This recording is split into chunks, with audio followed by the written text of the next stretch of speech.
मैं जब अपने ससुर जी के कमरे में जाती तो वो मुझे देखकर रोने लगते थे। फिर एक दिन मैंने अपने ससुर जी से पूछा कि जब मैं आपके कमरे में आती हूँ तो आप रोने क्यों लगते हैं। तो जो बात ससुर जी ने मुझे बताई उसे सुनकर मेरे होश उड़ गए। उन्होंने मेरे साथ, मेरा नाम कोमल है और मैं बहुत ही खूबसूरत हूँ, एक शादीशुदा लड़की हूँ। मेरे पापा ने अपने दोस्त के बेटे से मेरी शादी करवा दी थी क्योंकि वह बहुत ही अमीर थे और मेरे ससुर की बहुत सारी फैक्ट्री चल रही थी। मेरे ससुराल में मेरा पति और मेरे ससुर और मेरी एक ननद थी जो कि दिल्ली में रहती थी। वह भी बहुत ही अमीर थी। अब आप इस बात से अंदाज़ा लगा सकते हैं कि मैं कितनी अमीर फैमिली से हूँ और मैं शुरू से ही बहुत ही खर्चीली लड़की हूँ। मुझे मेरे ससुराल में किसी चीज़ की कमी नहीं थी। लेकिन मैं आपको एक बात बताना भूल गई। मेरी सास नहीं थी, वह आज से 5 साल पहले ही गुजर गई थी। तब तो मैं ससुराल भी नहीं आई थी। दोस्तों, मेरी उम्र अभी 22 साल की है और अभी मेरा कोई भी बच्चा नहीं है क्योंकि मेरी शादी को अभी ज़्यादा दिन नहीं हुए थे। लगभग 2 साल पूरे होने वाले थे और मेरा पति अभी भी कुछ करता नहीं था। फिलहाल अपने पापा के पैसों से जी रहा था, यानी ऐश कर रहा था। लेकिन दोस्तों, ये ज़िंदगी है, इस ज़िंदगी में कुछ ऐसा हो जाता है जिसकी हम उम्मीद भी नहीं करते हैं। वही मेरे साथ हुआ। एक दिन अचानक मेरे ससुर की तबीयत खराब हो गई और उनको अपने बिजनेस यानी अपने फैक्ट्री को छोड़कर घर रहना पड़ा और फैक्ट्री को संभालने के लिए मेरे पति को जाना पड़ा, जो आज मैं आप सभी को बताने वाली हूँ। मैं रसोई घर में खाना बना रही थी और मेरा पति अपने कमरे में बैठकर टीवी देख रहा था। अचानक मेरे पति के पास मेरे ससुर का फ़ोन आया और उन्होंने कहा, बेटी आज बहुत ही ज़्यादा तबीयत खराब लगता है, मुझे बुखार चढ़ने वाला है, इसलिए तू जल्दी से फैक्ट्री आ जाओ। मेरे पति ने कहा, क्या हुआ है पिताजी? पता नहीं बेटे, आज बहुत ज़्यादा सिर दर्द कर रहा है। अब ये बात मैं अपने पति की रसोई से ही सुन रही थी क्योंकि मेरे पति बहुत ही सीरियस होकर बातें कर रहे थे। मैंने सोचा ऐसा क्या हो गया। मेरे पति ने फ़ोन रख दिया और तुरंत कपड़े पहन लिया। मैंने अपने पति से पूछा, क्या हुआ है, तुम कहाँ जा रहे हो? उन्होंने मुझे बताया कि पापा की तबीयत खराब हो चुकी है और उन्हें अस्पताल लेकर जाना है। मुझे फिर मेरा पति मेरे ससुर के पास गए और उन्हें फैक्ट्री से हॉस्पिटल ले गए और दवाई करवाकर घर ले आए। मैंने अपने पति से पूछा, क्या हुआ है पापा जी को? उन्होंने मुझे बताया कि शायद अटैक की शिकायत हो सकती है, इसलिए डॉक्टर ने कहा है कि इन्हें आराम करने को बोला है और इन पर काम का लोड मत दो, इन्हें काम से दूर रखो। अब ये बात सुनकर मैं थोड़ी घबरा गई थी। इतना कहकर मेरे पति ने कहा कि मैं फैक्ट्री जा रहा हूँ और पापा का बढ़िया से ख्याल रखना। थोड़ी देर के बाद मेरे पति फैक्ट्री चले गए थे। अब घर पर मैं और मेरे ससुर बचे थे। मेरा पति जब रात को भी नहीं आने वाला था क्योंकि फैक्ट्री में एक भी वर्कर काम करने वाले नहीं थे।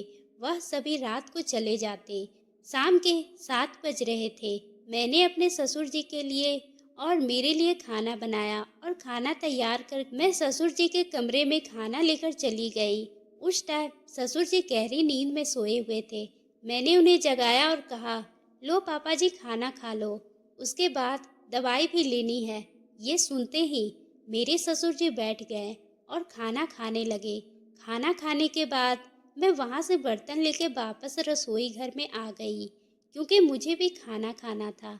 मैंने थाली रखा और खाना खाने लगी। लगभग 1 घंटे बाद मैंने अपने ससुर जी के लिए दूध और पानी लेकर गई क्योंकि ससुर जी को दवाई भी लेनी थी। मैंने कहा, लो पापा जी, यह पानी और उसके बाद आप दवाई भी ले लेना और दवाई लेकर आराम से सो जाना। उस दिन तो मेरे ससुर जी ने मुझे कुछ भी नहीं कहा था। उन्होंने कहा, ठीक है टी यहाँ रख दो, मैं ले लूँगा। मैंने कहा, सामने दवाई खा लीजिए। फिर उन्होंने मेरे सामने दवाई लेकर सो गए और मैं अपने कमरे में जाकर सो गई थी। दिन बस ऐसे ही निकल गए थे और दोपहर में मेरे पति आए और थोड़ी देर रुके और फिर वापस चले गए। शाम के वक्त इसी तरीके से मैंने खाना बनाया और अपने ससुर जी के कमरे में लेकर चली गई। ससुर जी उठे और वापस खाना खाकर लेट गए। मेरा काम पूरा हो गया था। मैं वहाँ से आने लगी तो ससुर जी ने मुझे कहा, थोड़ी देर बहू मेरा सर दबा दो। मुझे बिल्कुल भी बुरा नहीं लगा था। मैंने सोचा पापा जी का शायद सर दर्द कर रहा होगा, इसलिए कह रहे हैं। मैं पापा जी का सर दबा दे रही हूँ। मैंने कुछ देर बाद देखा कि मेरे ससुर जी की आंखों में आंसू आ रहे हैं। मैंने पापा जी से पूछा, पापा जी क्या हुआ है, आप रो क्यों रहे हैं? पापा जी ने कहा, कुछ नहीं बेटा, बस ऐसे ही। मैंने पूछा, आप बताओ पापा जी, अगर आपको कुछ परेशानी है तो मैं राहुल जी को फ़ोन करके बुला लूँ? पापा बोले, बेटा नहीं, कोई ज़रूरत नहीं है, मैं ठीक हूँ। बस ऐसे ही आज तुम्हारी सास की याद आई। तुम्हें तो पता है उसके जाने के बाद मैं कितना अकेलापन महसूस करता हूँ, और तब भी उसकी याद मुझे आती है तो मुझे आंखों से आंसू आ जाते हैं। मैंने पापा से कहा, पापा मरे हुए लोग वापस नहीं आते। बहू अब मैं क्या करूँ, जिनके मैं बहुत ज़्यादा परेशान हूँ। तुम्हारी सासू माँ के जाने के बाद मैं पूरी तरीके से टूट चुका हूँ। अब मुझे उसकी याद आती है। अब मैं अपने ससुर जी की बातों में कुछ अलग ही फील कर रही थी। मुझे लगा शायद पापा कुछ मुझे कहना चाहते हैं। फिर मेरे ससुर जी खड़े हो गए और ज़ोर ज़ोर से रोने लगे। मैंने कहा, पापा जी आप क्या कर रहे हो? आप चिंता मत करो, आप ज़्यादा बीमार हो जाओगे। डॉक्टर ने भी कहा है अगर आप ज़्यादा चिंता करोगे तो ये बीमारी और भी बढ़ जाएगा। काफ़ी देर समझाने के बाद मेरे ससुर जी चुप हो गए और सो गए।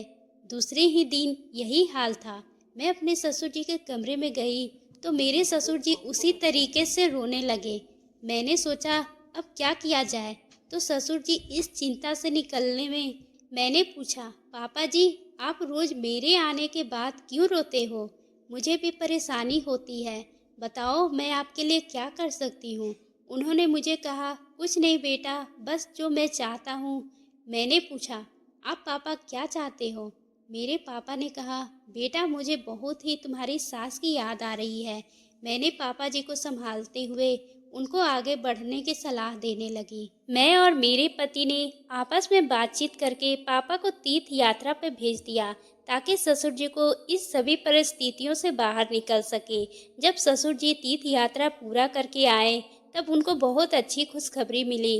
वो दादा बन चुके थे। अब वो अपने पोते के साथ बहुत ज़्यादा खुश थे। हर वक्त अपने पोते के साथ ही रहते थे और अपनी पत्नी को खोने का गम भी बाहर निकाल चुके थे। इस तरह दोस्तों, मैं और मेरे पति ने मिलकर पापा जी को अपने दर्द भरे गमों से बाहर निकालकर हम सभी खुश रहने लगे थे। तो दोस्तों, आपको ये कहानी कैसी लगी? अगर पसंद आई हो तो आप हमारे चैनल को सब्सक्राइब करना ना भूलें और बेल आइकन को भी प्रेस कर लें ताकि हम आपके लिए इसी तरह की दिलचस्प कहानी लाते रहें।